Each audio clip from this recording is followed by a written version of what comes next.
Hello again.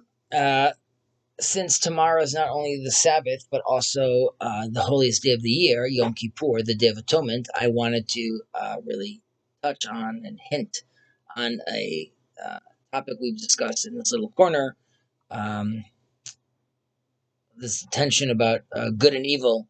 And I thought that we could focus a little on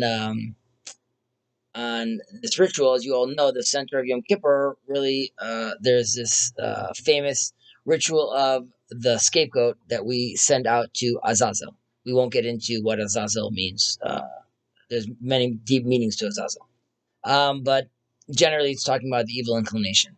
And the very formulation of the verse itself, one for God and one for Azazel, already creates tension, right? How is it possible that on the most sacred day, when the sins of the Israelites are atoned for, there's a phrase that really seems to contradict the belief in God's oneness, right? We're already creating like these two powers, so to speak.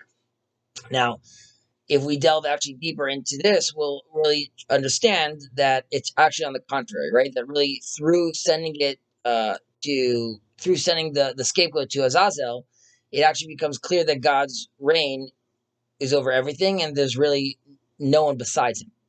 Now, the command to feed Azazel is actually given by God Himself, who is supposedly he's one of the sides in this discussion. And it turns out then that really all the power of Azazel comes only through the one it's opposing, right? And if that's the case, therefore, it actually has no independent power, right? It only draws its power from holiness itself, from God. And this is why our sages have told us that on the Day of Atonement, Satan has actually no power. And really, with this understanding, it becomes much easier for us to repent, right, fully on our misdeeds, right, because we don't feel that tension anymore. And really, the hidden claim of Azazel, or the evil inclination, is that it actually has a legitimate right to exist, right? And that the demand of holiness to annul its activity is really an illegitimate suppression of the forces of life that stand in opposition to holiness. Like, these are the rules of the game. But when we actually realize that all the power of evil comes only from the hidden nourishment of the forces of good themselves, right? It's similar to sending the scapegoat to Azazel.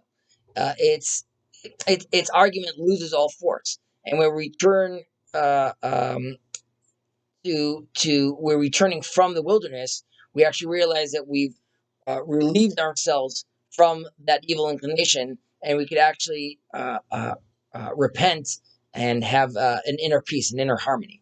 And this is a constant battle that we need to remind ourselves that even evil, which we are trying to fight and avoid, is not an absence of God, but rather an unbalance of good that we are supposed to make sure that we could identify the good in it and create a proper balance to it as well. And once we realize that it's all stemming from the good, it will be easier for us to approach these things. So I'm wishing us all a easy fast and a great time for us to reflect on our relationship with our Creator.